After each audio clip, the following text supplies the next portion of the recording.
Hello, I'm John Wheatley, and this is Coffee Talk.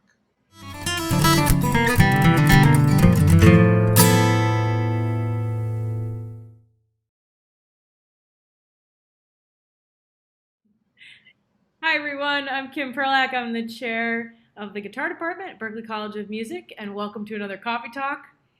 As usual, we have Cheryl Bailey with us, assistant chair. Hey Cheryl, Coffee cheers. coffee cheers. And Ian Steed, our senior coordinator. Hey Ian. Hey everybody, coffee cheers. And today we're hanging out with Professor John Wheatley of the guitar department. Hey John. Hello, Kim. It's It's a good. pleasure. It's a pleasure to have you too. Thank- So John, do you drink coffee? Got it right here. All right. How do you take it? What's in there? Oh, I've just had mine, and half and half, and nothing out of the ordinary. Just B flat coffee. Although, with sometimes I'm hanging out with Cheryl, and she's got a great espresso maker, and that's great, especially great. But so we play some duos, as you probably aware. We And keep drinking the espresso so we can play the up tempo stuff. You do play yeah, that stuff very well, I have to say. the Yeah. metronome, yeah, creeps up, and we make more coffee. Right. Hmm. It's really interesting because people always want to know when you're in a duo, how do you influence each other? And we'll talk about that musically, but has Cheryl's coffee kind of focus? I'm going to say focus because it's so Right. deep, the focus. Has that influenced your coffee palate? Yeah, I don't know. I'm trying like hell to keep up. She plays up a storm, so uh, yeah, the coffee helps. Hmm. Yeah, sometimes tea. You take it easy on my stomach. Yeah. So, Yeah. and I got my Berkeley guitar department mug. It's good Mhm. for morale. But oh yeah, musically it's great though. It's one of the great. You can play with many good players over your course of your career, and you always try to play as well as you possibly can. Mhm. And but sometimes you feel a certain chemistry. So I feel that with Cheryl that we interact well and listen well. We don't play exactly the same, so there's enough contrast going on. Mhm. And you two have played together more in the last few Hmm. years since Cheryl's been assistant chair, and No. then you really adapted over the pandemic and have been pretty consistent, I think, with getting Yeah. together, staying in pretty close touch as a duo. Did you know each other before really well? I Before didn't. Cheryl was assistant chair? I did not. I did not had the pleasure of meeting Cheryl anywhere else, but I became aware of her music uh, through the department. But you know how it is. Like we're coming and going. We're busy. We don't always get a chance to connect. And there's people now that I need to get to know better. Excellent people. Some of them new. But so I did some listening on the internet, and I said, "Wow, listen to this lady." Um, I don't know how we first got together. Of course, since she's assistant chair, she's you know even more on the scene. I think I heard we really got because I was always coming up from New York and in and out. But at one of our soirees for BTOT, I think you Yeah. played. You played. You stepped out of a dream or something. Oh, okay. I said, wow, yeah, that guy can play. I like that guy. I want to hang out with that guy. And then you had the chance more, Cheryl, when you were around every day. Yeah, and Yeah. um, what a great blessing, you know, adding into the environment of Berkeley. Yeah, awesome. Yeah. How It's did not you? as often. I'm sorry. Oh, go ahead. I was just gonna say, how did you first start playing together? Um, I think that when the pandemic was starting up, or no, at some point, I know it was after you took over for Larry, Mhm. somewhere in that range. Cheryl was doing a thing in her office where she would set up lighting and do a short video, and you do like I forget exactly, you do like a 1 minute lesson or Yeah, the uh, Meet the Faculty series. meet the faculty because it's a large department. The students want to know who does what. So I played a little bit and we got talking, and then I think you offered to play with me, which was great. And so we kind of got started. We started talking about the great bebop and modern jazz guitarist Jimmy Rainey, who's a hero of mine and also of yours, I think. And so I had these duets. So he was, as you know, Jimmy Rainey. He was about, for the benefit of people watching, if you haven't heard the name, he was the same generation as Wes Montgomery. And he was every bit as prominent a player, although he didn't quite tour constantly. So maybe people don't know his name, perhaps like Jim Hall or Kenny Burrell or some of those guys who toured constantly year after year, made more and more records. But he's that big, kind of big time individual and very individual as an artist, I think. And also his composing for any number of ensembles, but in particular, what interests us is composing for two guitars. And he carries a lot of influence of Johann Sebastian Bach, um, probably Bela Bartok, modernists as well, into the jazz guitar format. And so he loves counterpoint, obviously. So anyway, he had written these duets that I've been practicing for years, and I didn't really have a partner to play them with. And so when I showed them to you, well, we got fell right into it. But it's great material, and I think that for the students to find out about these jazz giants is they're fascinated, and the young players now who are really kind of big deals, I think they're aware of him. They'd have to be. Yeah, that's great. That's a really cool way to start I playing. should I should be advertising for the Rainey family. I'm like I'm such a cheerleader, but he had two sons, John and Doug. Doug was a great jazz guitar player, now unfortunately deceased. He's got a son, John, who has a website. Anyway, I could go on like this for hours, but what else do you want to talk about? Well, I think before we jump on to some other things, I want to just say to the students who are listening, it is really good to get to know the players that you're into. Learn as much about them as you can. Because the more you learn about them and their music and where it comes from, the richer your experience is with the music. And clearly you have done that. And that's so cool that you're able to make that connection with his music, but then also with a new partner. And Oh yeah, I really think it's. cool. Don't you think and of course you have that great duo with Dave Yeah, Dave Tronso. Dave Tronzo. Yeah. I think, and Joe Pass said this one time. I think he's right. Sometimes the guitar conveys what it can do more vividly when there's two of you than when there's one of you in a group.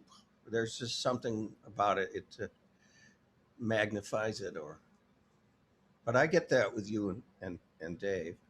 Oh, thanks. Yeah, I the think you're right. I do think you're right because Yeah, I think there's so much of your artistic personality as a soloist, and then you have to really communicate with someone else. And yeah, because there's only two of you to make a singular musical expression, the way that you yeah, have to serve the music and really know each other, there's a yeah. difference between duos who sound like they play together, I think, and duos of two people who just sit next to each other and play. And Oh, I feel like you and Cheryl have done that too. You really come as different mm, sounds and different approaches, and then you make one thing that's very exciting because it's the sum of those parts. But you're not it's not like you're just both doing your thing side by side. You're really trying to learn about one another and the Yeah, music you're making. And that's what David and I are trying to do too. And I think there's yeah. something really special about that process. Well, it helps that we live near each other, so uh, we hang out a little bit, and sometimes get a snack and rehearse.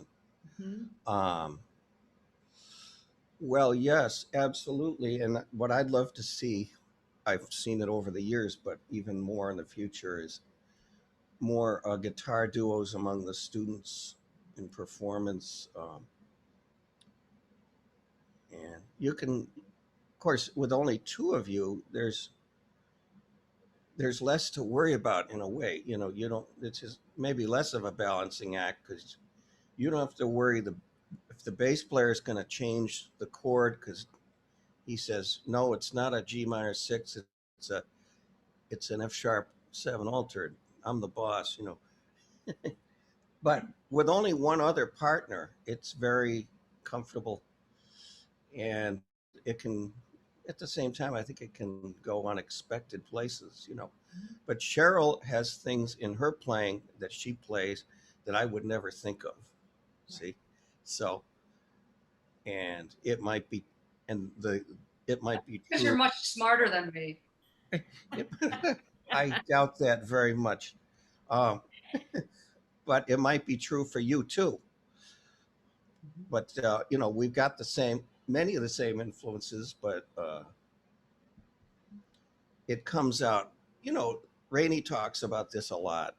When you have a great influence that is lifelong, Wes Montgomery, John Coltrane, whoever, they're they're kind of regenerating their music through you once you're playing at a high level, but it's coming out through your sensibility, right?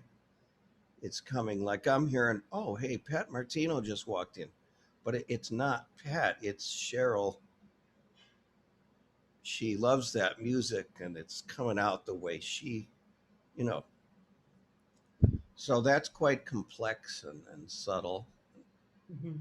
you know. That's really, I love how you put that. And like someone walked in the room, because I think that is true. It's a language that we're all, you learn the language so that you sit down, particularly in a duo, it's such an immediate conversation.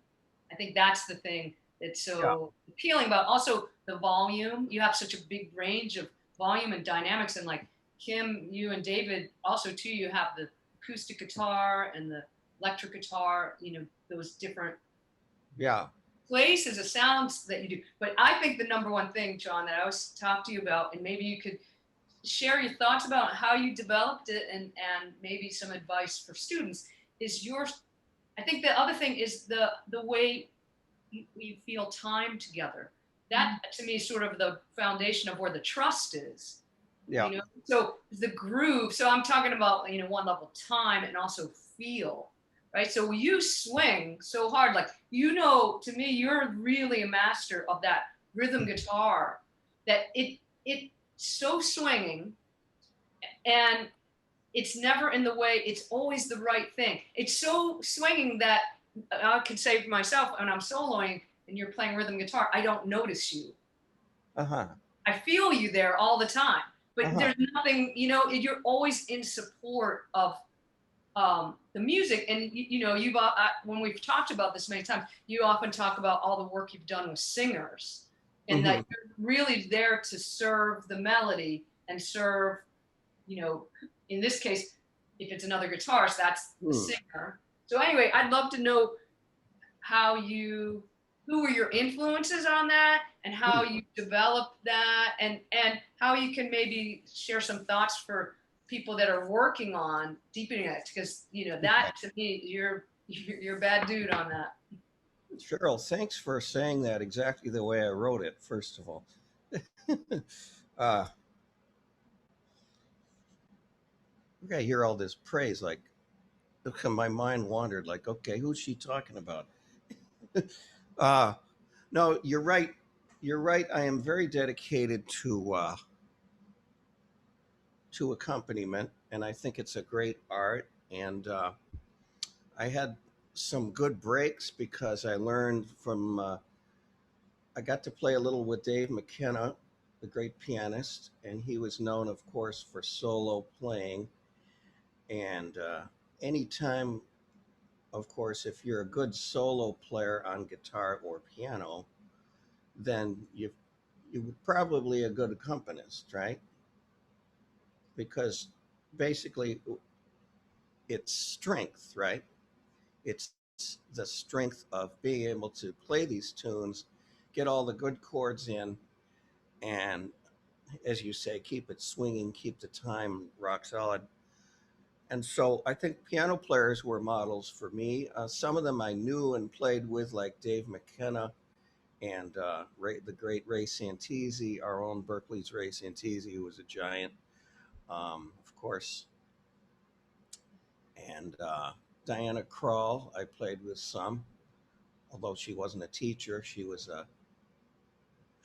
she's just a few years younger than me. Um, but I'd say I learned from her because she had a very powerful swing.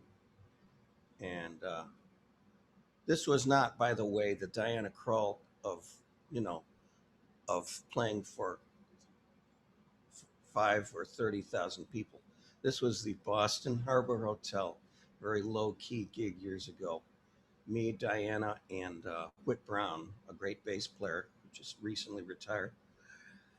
Uh, okay, but back to the musical analysis. I think the only danger is you might overplay with accompaniment, right? And I don't think that that happens with you and me at all. I think that I just want to hear what you're doing and or with anyone I'm accompanying. If it's singers, there's something I could play a little bit here. There's something I try to avoid doing with singers. I try not to play the same lead note in my chord as they are singing. See? So I don't know what they're going to sing because they improvise, all right? But say we're playing like It Could Happen to You.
So that way, Woo! so that way, it can be played solo, and I'm making sure to keep the time going as you normally would. But if I'm working with a singer and she's singing this note, I try not to play this chord because then it's like I'm in her way, you know. She's going to make that note sound like she wants, so don't let me do the job for her. So I'd rather play like right, or I might play like play. I don't know what she's going to sing because, well, people are very different from each other. Some are fairly straight. Another singer I worked with, though, great singer, you know her, Dominique Eade. She's very adventurous, so you never know where she's going to be. But so that was a little trickier, but I got comfortable with it and had some great experiences. So really what you're saying is the truth is you don't know what the other person's going to play. So number one, you have to listen. You don't dictate, right? You listen, and And that's really great comping. And also orchestrating is really what you're talking about, like really listening. You want to leave that space. You don't want to, that's the beauty, I think, too, also with a duo, in particular a Yeah. guitar duo, you have a big space to fill, from the low end to the high end. So you're really always giving that support to how to orchestrate that. Is that something you consciously work on, or? Oh, I think so. I think so. And I have a tremendous collection of books. Okay. I mean, I'm a book man. I figure if it's in a book, I'll get it. I mean, it's even better to meet the author. But uh, with, what's I going to tell you? Um, yes, I work on these things constantly. I have a lot of books I recommend to students, and don't overplay. I guess I can't stress that enough. Um, the George Van Epps Harmonic Mechanisms for Guitar. This book has you do things like triads and all the keys. First inversion C triads.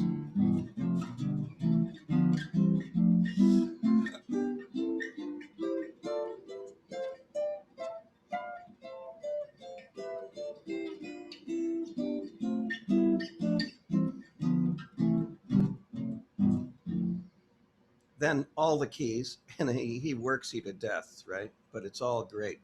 Then all the minor keys.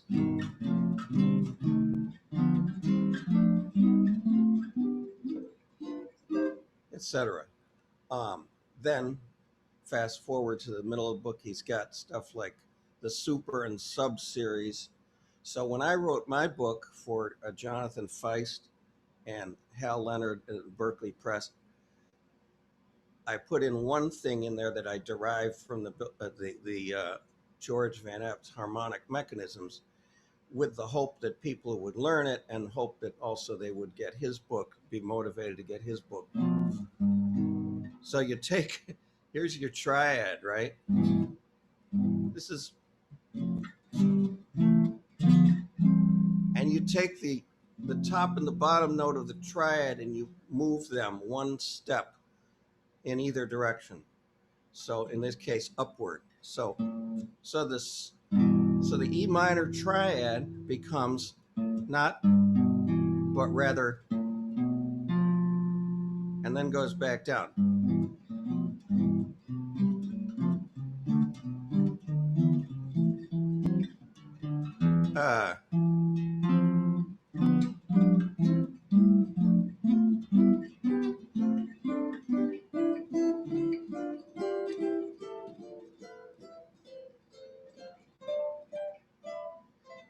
Then you have to do that through all the keys, and of course major and minor. And then he's got triads that are spread apart. Of course, you could keep busy like with lifetimes with these books. I don't know how he managed to write them. It's crazy. But I can get going on one tangent and talk the rest of the hour. But well, what would be useful is, number one, everybody buy my book. See, it's hard for me to promote myself like this, being naturally modest, but the publisher requires it, so that's the only reason I do it. There you go. Let's see. So chords. I got to know Bucky Pizzerelli pretty well.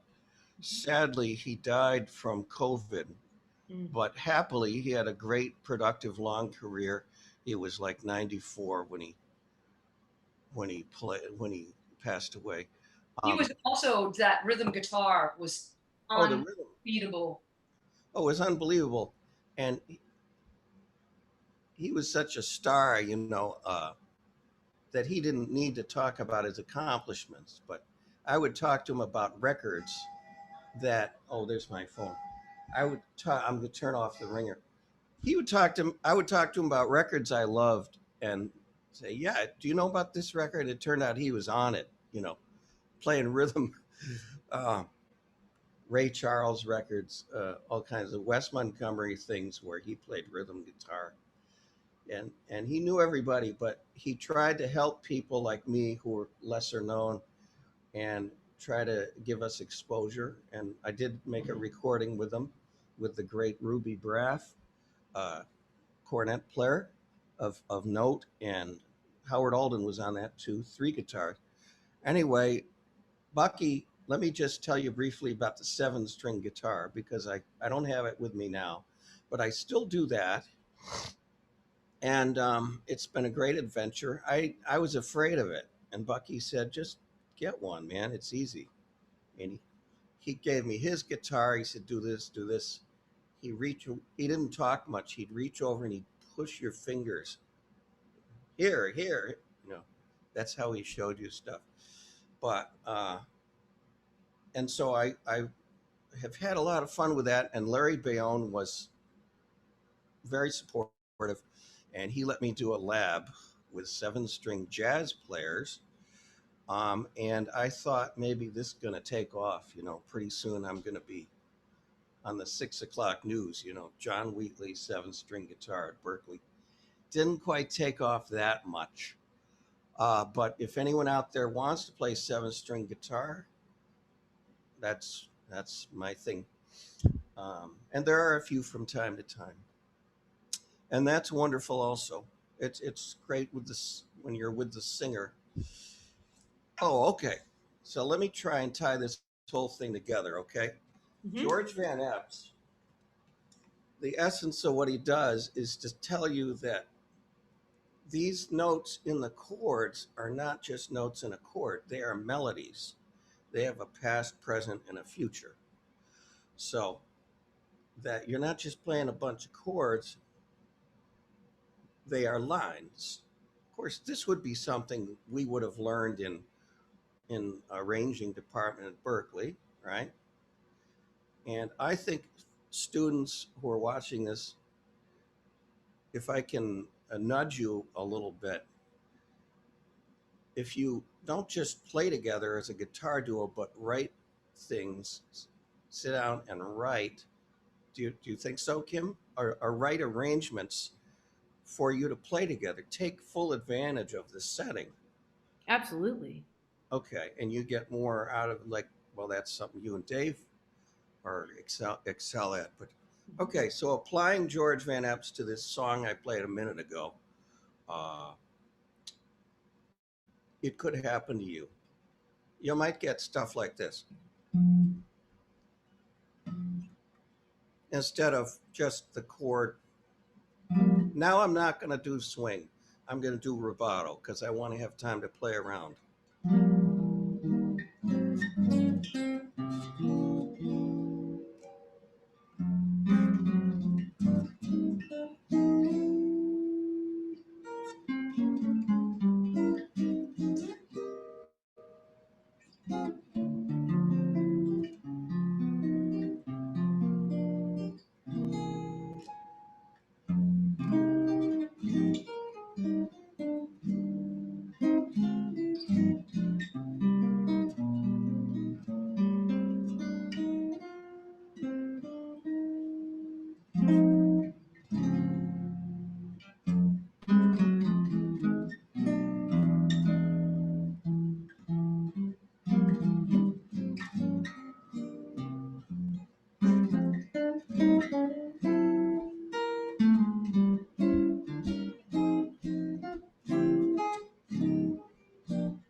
Yeah, John.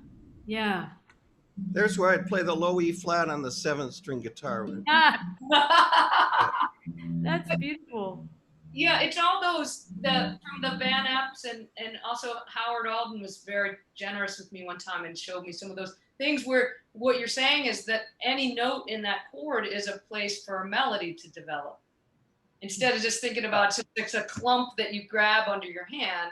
I mean, it could be the bottom or the middle or the top note of the chord, and there could be a melody that comes from it. And that's what you're doing with that, like taking that, that's what he calls them mechanisms. I know he was very into figuring out all the mechanical ways that those can happen on the guitar. But, really you think about moving a triad and a line, it's actually physically a little less physical work, but musically it's huge, right?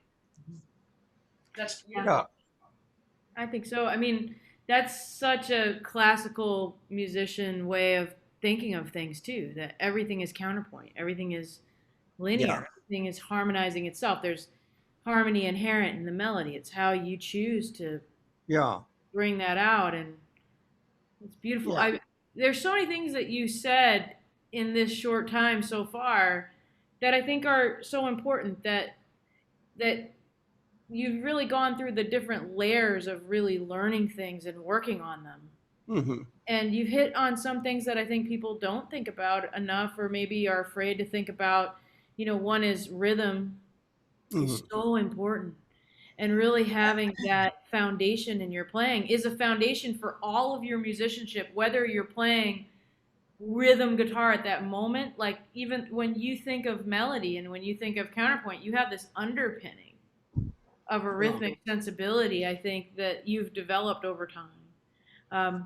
And then, that you're playing these tunes, but then you're also thinking of, okay, I want to be able to improvise in the moment and play different chord voicings. So how do you work on that? Well, you work on different chord voicings. That exercise that you had with the triads is so important. And then this last point about arranging and writing, I think so many people are afraid to do that. And it's true that David and I arrange and we write for our duo exclusively, but we didn't start out that way. We started out thinking we're going to get a grant and commission people who are composers. And then in that process of kind of trying to show them who we were, we started writing our own music, and we had to get over that sort of fear of, saying like, yeah, we could do this and we can figure it out, and we can kind of take on that role. And and I think, like, he knows what you know that when you're an improviser, you're spontaneously composing. You are an arranger. That's your job anyway. You're just often doing it in real time. So I think all of these things are really cool for people to listen to from your perspective. That's really great. Well, I'm glad we're on the same page. And I'm not a classical guitarist. I delve into it in my fashion. I practice a lot of classical music. I don't play the difficult repertoire like, some of our people, you and Berta and others.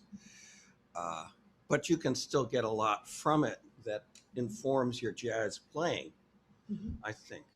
Can you talk about, in that regard, can you talk about your solo arrangements a little bit? Because, Cheryl, I don't know if you were around, but so John played solo on a lot of our solo duo nights, and he'd come with these really beautiful arrangements, and you have quite a few of them. I have a huge collection, and I have a huge collection of them, and I have an even huger collection of ones that I hope to learn before I'm dead. But it's like you can't. The longer you play, you realize you're never gonna. But you surround yourself with great things and great people, as I do at Berkeley, and that's what makes you good. Whether or not you learn every last thing. So, so I've copied a lot of things from people that I think are great players, and also for students. Here's the thing with jazz now: many kinds of music. It seems intimidating to some students, doesn't it? And because I like to try and tell people, I felt that way. I remember being a kid at a jazz clinic and hearing Marion McPartland play the piano and thinking, my reaction was disbelief. Nobody can be that good at anything. But you gotta realize everybody starts out that way. So don't be afraid of this music just because it's got complexity. I just want to say that uh, because we all remember those stages, right? Mhm. And when we were younger. Okay, so the chord solos, for example, I've transcribed and I try with students what all the good teachers do at Berkeley. You sometimes you make them, do this because they need to, right? Other times you kind of sweet tooth it, right? You play a bunch of things for them, you see what gets to them emotionally, and you say, well, maybe you'd like to work this piece out then. Okay. So I try to do that, and I try to keep enough variety that people will be attracted to it. So, for example, a Johnny Smith thing that I've copied, Johnny tuned the sixth string to D almost all the time.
Yeah, John.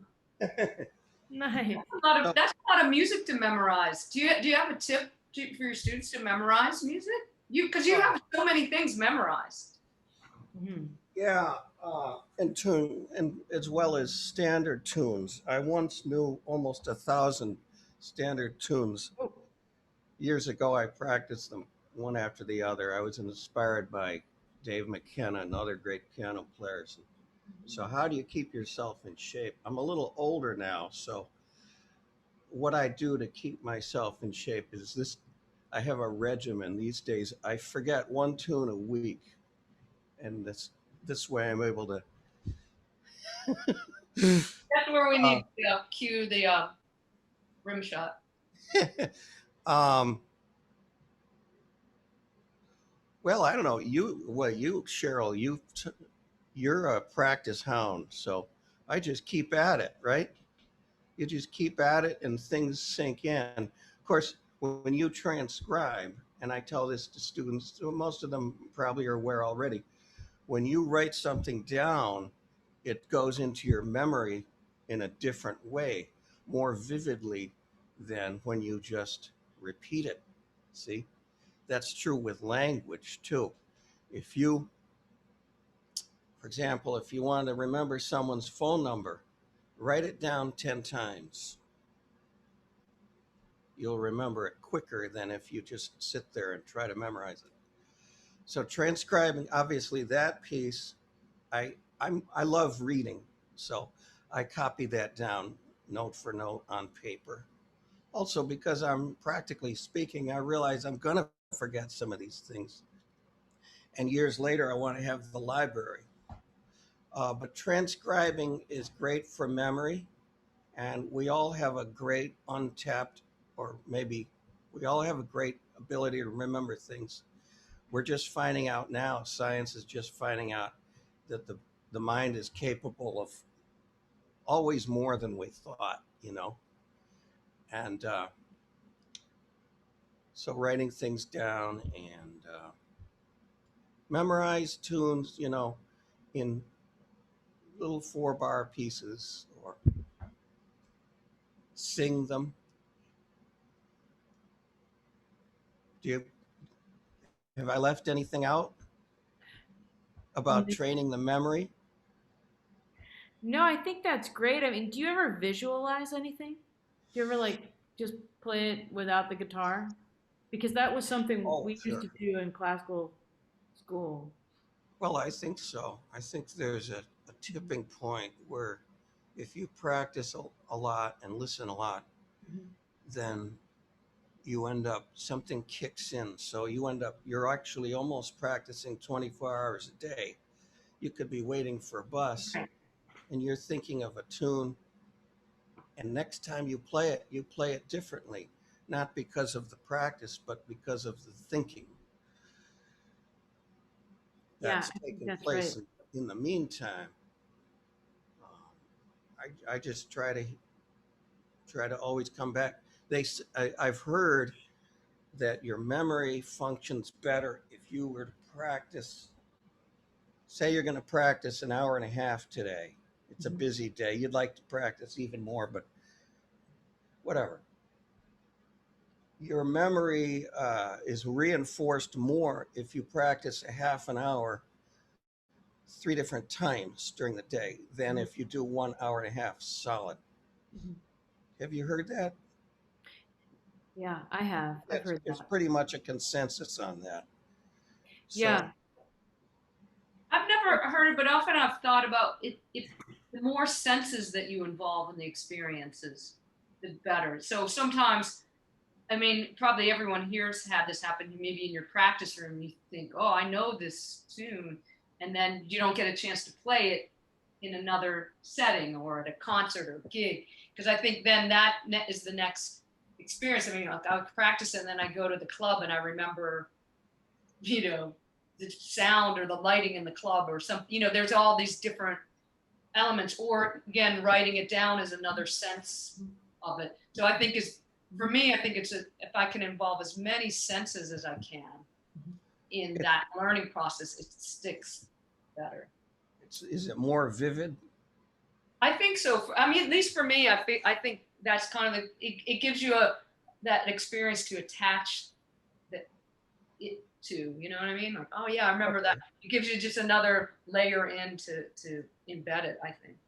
All right. Well, hey, we're talking about singers. That's another reason I love them because I get to hear the lyrics. And Sure. these wonderful tunes that we play had great lyricists as well as great melodists. So, for example, take a song that's been played to death, but it's a classic. It never gets old, Body and Soul. So, I almost can't play the song without thinking of the lyrics, you know. Um, and I think it makes it, I like to think it makes my performance that much richer, thinking about the lyrics and the heartbreak. And, it's a lot of them are self-pity songs, That's kind of this one of my favorite emotions. Everything happens to me, darn that dream. So that makes it much richer. But all these songs uh, have great lyrics. Mhm. That's true of pop song, today's pop songs too, in many cases. Well, I You think know, that's true. I mean, I know Howard Alden was into that and Jack Wilkins. I mean, that's one thing all you guys have always made is an important thing. It's not, I think sometimes maybe younger people, they're not aware of that. Oh, and also, Peter Bernstein or whatever, I think that's why you're so lyrical because you are yeah. connected to that melody, the lyric, the emotional impact of the song. I think that's all. Oh yeah, Peter, what a wonderful guy, huh? Yeah, absolutely. Yeah, he's been a guest here, and I played for him, and he was very cool. I got to sit in with him on a gig later that week. Um, but well, okay, take a song like "You Go to My Head." It's a nice enough song by itself.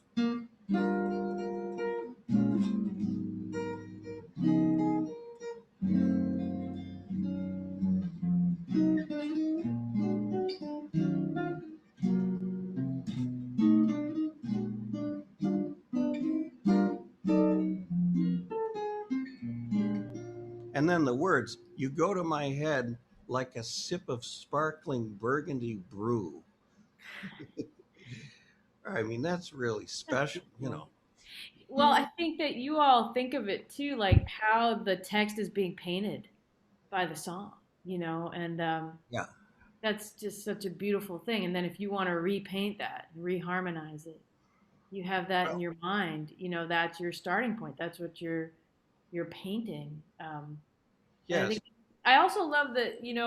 I love the way that improvisers like you all tend to you're able to take things apart. Like you have this beautiful chord melody, and then yeah, you see all the context, and you're like, well, but I'm going to take this chord structure and use it over here, and I'm going to steal this melody and use it over here, yeah, and that's good part of memory if people don't do that. Like when I was memorizing repertoire, classical repertoire, I had this great teacher who would say, like, you'd play a piece and then he'd take everything away, take the score away, especially if you've memorized it, take the guitar away, and then say, like, okay, the second phrase, does it start on a pickup? yeah, What is it made of? What are yeah, those intervals? Is that a arpeggiated triad? Like, does it have yeah, tensions on it?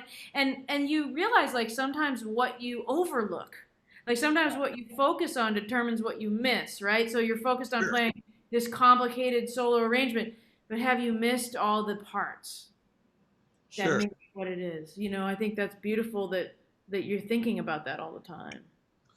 Well, I've learned from a lot of good people, and um, like all of us, Mm-hmm. a melody might be based on a motif, right? So when you really look at it, this was one of my highlights as a Berkeley student. I had jazz counterpoint four, or whatever it was, with pianist Paul Schmeling. Um, Geez, I could never name all the good players I've come in contact with in Boston. I'd leave someone out, but Paul Schmeling. So you're playing a tune like "Who Can I Turn To," and the whole thing is built on one motif. Now it gets treated all kinds of ways.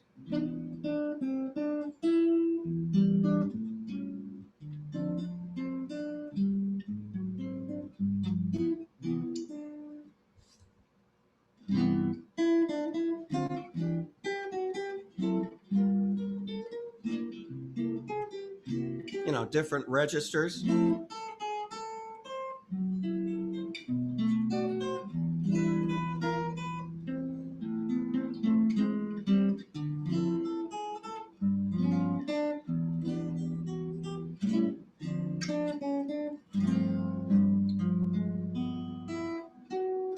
Little reharmonization here, nothing radical.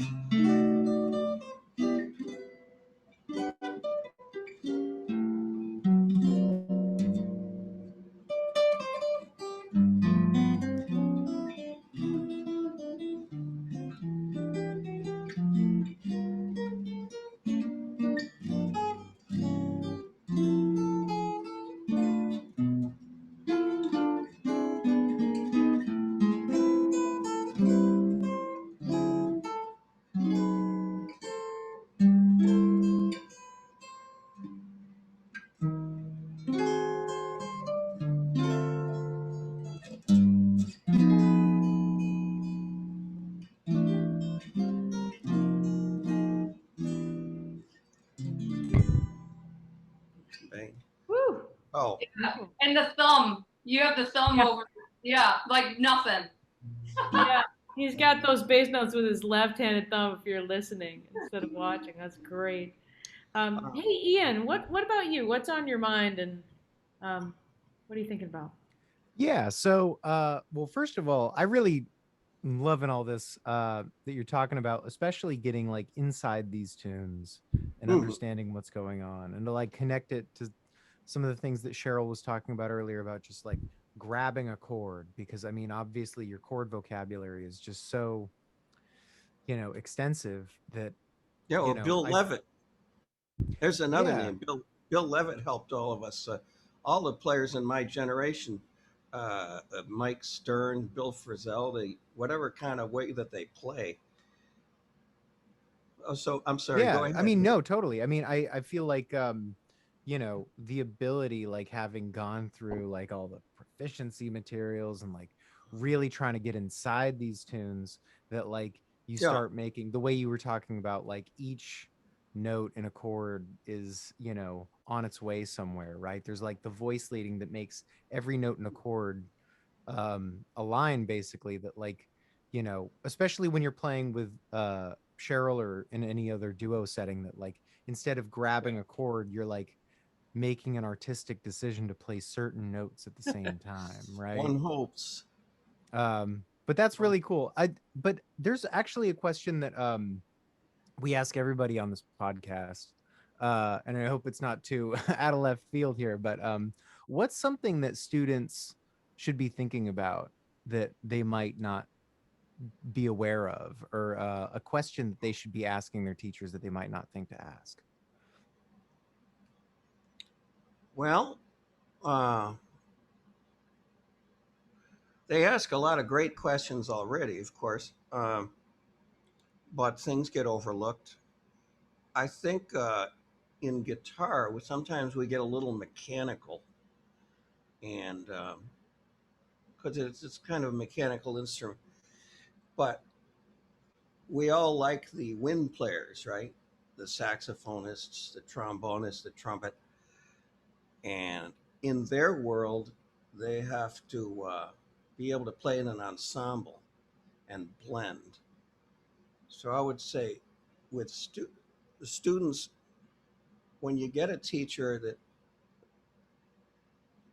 and you really are in awe of how they play or something close to that, pay attention to how they do that. How do they get a good sound?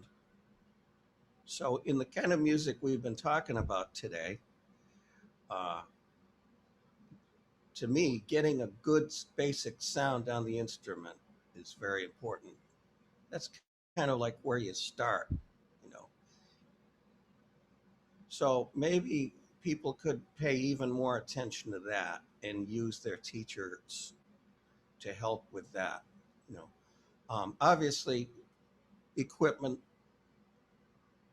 is a big factor, but it's not just the equipment, right?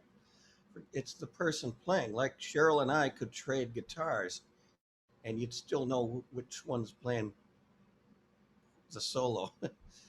So it's the person playing that counts. Or I could always tell Kim's playing, whereas it could be Berta playing, but then I could tell it's her, on the classical Spanish guitar. But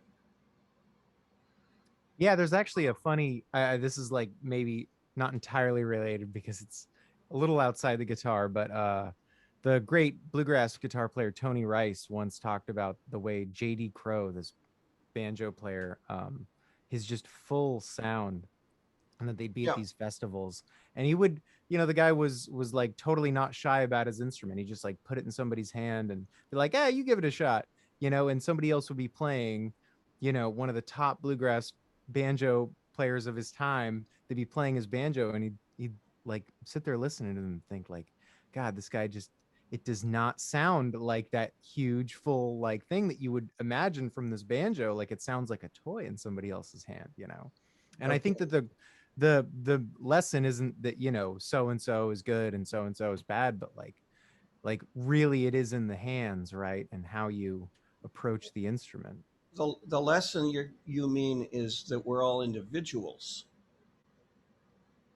Is that part Sure. of? And I guess, yeah, I mean, even two people who sound good might not sound at all the same, right?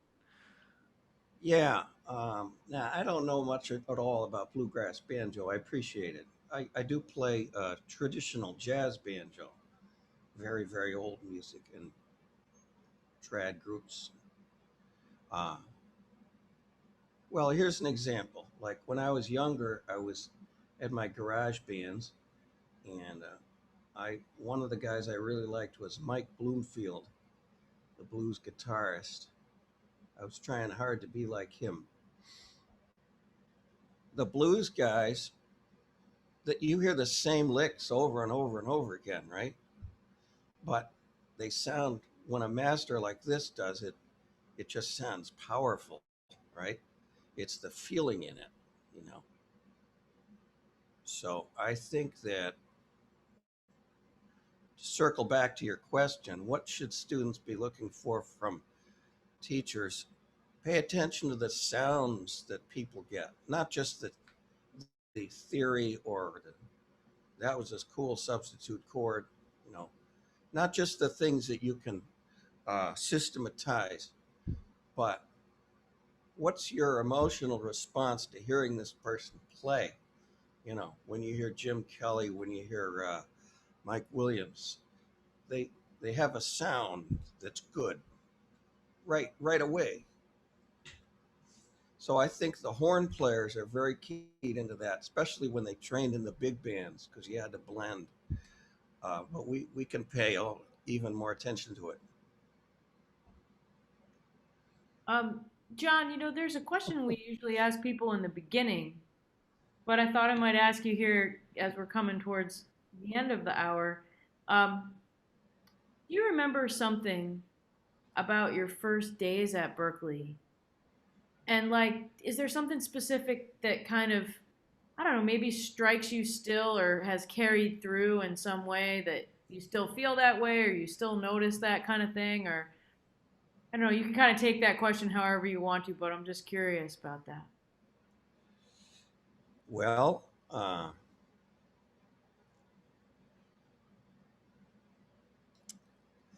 had a thing that back then, the way the curriculum was a little different. We had something called melody and improvisation, and I had some good teachers already, and I placed into level 4 my first semester. And I got a teacher who was not much older than us, but vastly more experienced and better, Tony Latta, who played trombone. And the cool thing about Tony was he played the trombone in every class with us, you know. So I thought, this guy's putting his heart into his work, you know. He didn't just pontificate and say, now do it, you know. And we weren't at his level, but so I think that's still going on. You see this kind of dedication, this kind of engagement. Uh, I heard, I don't know, in those days, you go walk down the ensemble corridor in the evening and people would sign out the rooms, 6 to 8, 8 to 10, 2 hour blocks. And they were always jamming, right? So that's my happiest, that's one piece of it, was that there's always people who want to play all the time and get better and compete, friendly way and get into good arguments, like who's better, Wayne Shorter or Joe Henderson, right? And waste a lot of time.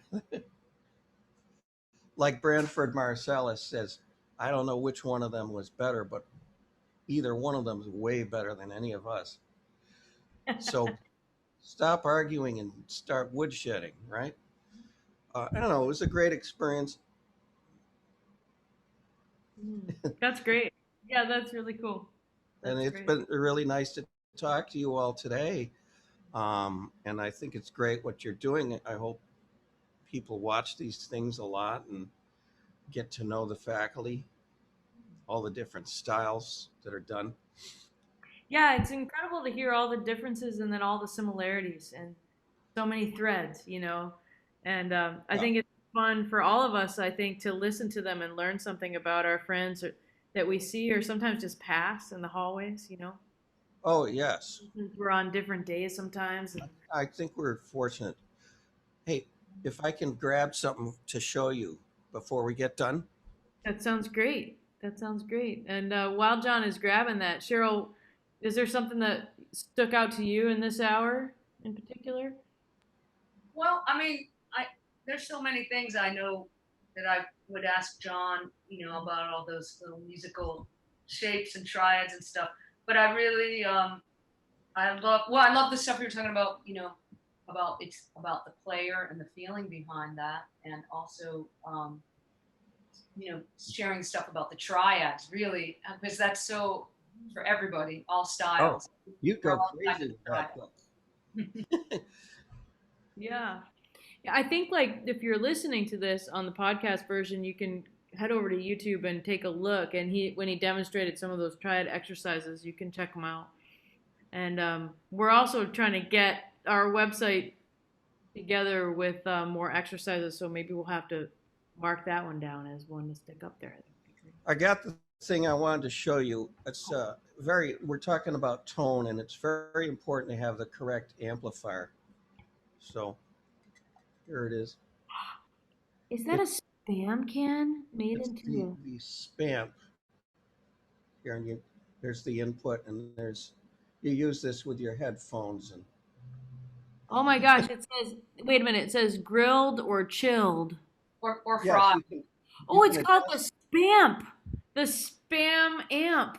the spamp. My daughter gave me this for Christmas, and you Ah! can practice late at night and hear yourself amplified and not keep people awake. So no, here's what I really want to show you was I worked pretty hard on this book, and a lot of stuff in here, introductions, how to play an introduction to a song, etudes, studies, finger twisters, and pieces. So That's a jazz swing guitar on Berkeley Press, if you're listening. yeah, That's wonderful. Thank you, John. in the bookstore. And another great thing about being on the Berkeley faculty was I had the opportunity to do that, and Mhm. people are using it, and it's changing their life. I think when you play those studies through the fried setting on the spam, Yeah, that's Oh, it's awesome. amazing. That's amazing. Yeah. Or chilled. You get to try it you on can. the Now the blues players will love this too because you can turn up the spice or the heat, and remember, the great Christmas present. There's only 190 shopping days left. Yep, that's right. You could get the spamp and you could get the Put this in the stocking, yeah, and yeah, there put the book under the tree. there you go. That's right. Hey Ian, what about you? Any last thoughts before we finish this podcast? Yeah, those triad exercises sounded really cool. I'm gonna try to find those Jimmy Rainey ones. That's really cool. That's great. Well, there's Jimmy Rainey did a lot of transcribing of his own work, and you can get and also the duets that he did with his son. Those things are published. Yeah. That's great. Rainey treated the guitar more like a horn, of course, than Van Epps. Van Epps treated it like a whole orchestra. That's cool. So you get, you collect things from all these different great people, and just take it up on the bandstand, and then just forget it and try to have a good time. So, and Cheryl and I have a job this Friday night. Mm-hmm.